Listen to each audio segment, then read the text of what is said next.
राधे राधे। मैं Sita Iyer, astrologer, numerologist और tarot reader. आज आपको पूरे तारामंडल में ग्रहों को कैसे बिठाया गया है इसका एक कहानी के थ्रू समझाने आई हूँ। हमारे जैसे आप सबको पता है कि 360 डिग्री का हमने पूरा अपने यूनिवर्स को हमने बांटा हुआ है और 360 को 30 डिग्री में हर हाउस को बांटते हैं तो 12 हाउस निकल के आते हैं। और ये 12 जो हाउसेस हैं वो क्या रिप्रेजेंट करते हैं, उन सबको एक एक अधिपति दिया गया है, एक एक प्लैनेट्स को अलॉट किया गया है। वो अभी कैसे याद करें कि कौन सा प्लैनेट को कौन सा घर दिया गया है, इस एक छोटे से कहानी मात्र से हम लोग याद करने की कोशिश करते हैं। ठीक है, एक बड़ा सा प्लॉट है, ठीक है, और वो 12 भागों में विभाजित किया गया है। तो उसमें सबसे पहले राजा की बहुत ज़रूरत होती है, किंग। तो 5 नंबर प्लॉट में किंग यानी सूर्य जी को बिठाया गया। उन्होंने कहा कि मैं ले लूँगा ये वाला ये। तो वो ये सिंह राशि लियो साइन में sun is the lord of that house, तो वो 5th हाउस उनको अलॉट होता है। तो उन्होंने कहा कि अब मैं 5th में हूँ तो मेरी पत्नी को 4th में होना चाहिए। तो और वो कौन है, क्वीन कौन है, मून यानी चंद्रमा।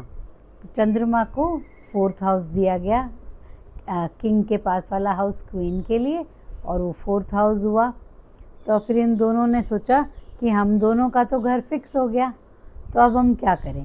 हमारे 2 बेटे हैं, मरकुरी है ना, बुध ग्रह। तो हम अपने एक रानी ने बोला कि एक बेटा मैं अपने पास वाला घर दे दूंगा, और दूसरा बेटे को राजा ने बोला कि मैं अपने घर के पास वाला घर दे दूंगा। ऐसे 3 और 6 हाउस। 3rd हाउस किसका है, जेमिनी का, मिथुन का, और 7th हाउस विर्गो का यानी कन्या राशि का। और इन सब के लॉर्ड, दोनों के लॉर्ड कौन है, मरकुरी यानी बुध। तो ऐसे उन्होंने 3rd और 7th हाउस भी बांट लिया अपने बीच में। अब आई बारी कि अब दोनों राजकुमारों ने बोला, प्रिंसेस ने बोला कि अब मम्मी पापा और भाइयों का तो बट गया, तो अब हमारे अपने पत्नियों का भी बटना चाहिए, है ना। तो इनकी वाइफ क्या बनी, शुक्र, वीनस बनी। तो 2nd हाउस, और तो अब हमारे अपने पत्नियों का भी बटना चाहिए, है ना। तो इनकी वाइफ क्या बनी, शुक्र, वीनस बनी। तो 2nd हाउस और 7th हाउस, ये बना वीनस का हाउस। 2nd में कौन बनेगा, 2nd का हाउस बना टॉरस का यानी वृषभ राशि का, और 7th में कौन बना, लिब्रा यानी लिब्रा राशि को हिंदी में क्या कहते हैं, तुला राशि, और तुला, ठीक है। और इनके लॉर्ड हैं वीनस, ठीक है। तो ऐसे तो बट गए ये भी। अब राजा रानी और राज परिवार तो सेट हो गया। अब इनको संभालने के लिए भी कोई चाहिए, हाउ टू गार्ड देम, कोई तो चाहिए इनको भी, बलवान शक्तिवान कोई चाहिए जो इनका प्रोटेक्ट करे। तो फिर 1st हाउस में बिठाया मार्स को एरीज के साइन में, और 8th हाउस में बिठाया अगेन, मार्स के 2 हाउस होते हैं, तो वो स्कॉर्पियो राशि में बैठे, तो उनको भी 1 और 8 राशि में बिठा दिया गया। और मार्स क्या करते हैं, मार्स का रोल है कि भाई वो वॉरियर हैं, लड़ने वाले, सेनापति भी कह सकते हो आप उनको, ठीक है। तो ऐसे 1 और 8 तक का हो गया। अब आपके पास राज परिवार भी आ गया, पुत्र वधू भी आ गए, और आपके अंगरक्षक भी आ गए। तो अब क्या चाहिए, अब कोई तो होगा जो बुद्धि दें, कोई अच्छी सलाह देने लगे।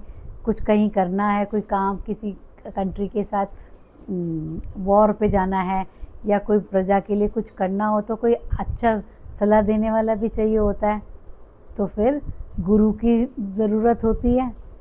तो क्या किया, 12th हाउस और 9th हाउस गुरु को दिया गया। और 12th हाउस में पाइसेस यानी मीन राशि, और 9th हाउस में कौन होगा बताइए, सैजिटेरियस। सैजिटेरियस यानी हिंदी में क्या कहते हैं उनको? धनु राशि। तो गुरु भी आ गए, सब कुछ आ गए, अब काम कौन करेगा? हाँ, सब लोगों ने तो अपना अपना डेजिग्नेशन और पद ले लिया, अब काम करने के लिए सेवक भी तो चाहिए। तो सेवक के रूप में सैटर्न होते हैं और इनको 10th और 11th हाउस दिया गया। इन दोनों को दोनों हाउसेस पास पास में दिया गया है क्योंकि ये बहुत बड़े ग्रह होते हैं। तो 10th हाउस हुआ मकर राशि और 11th हाउस हुआ कुंभ राशि, कैप्रिकॉर्न और एक्वेरियस राशि।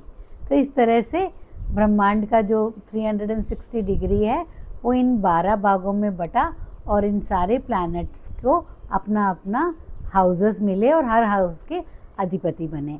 यानी इसमें क्या है, सन और मून के एक एक हाउसेस हैं और बाकी सब के दो दो हाउसेस हैं। जुपिटर का, वीनस का, मरकुरी का, सैटर्न का, इन सब के पास 2 हाउसेस हैं, राइट।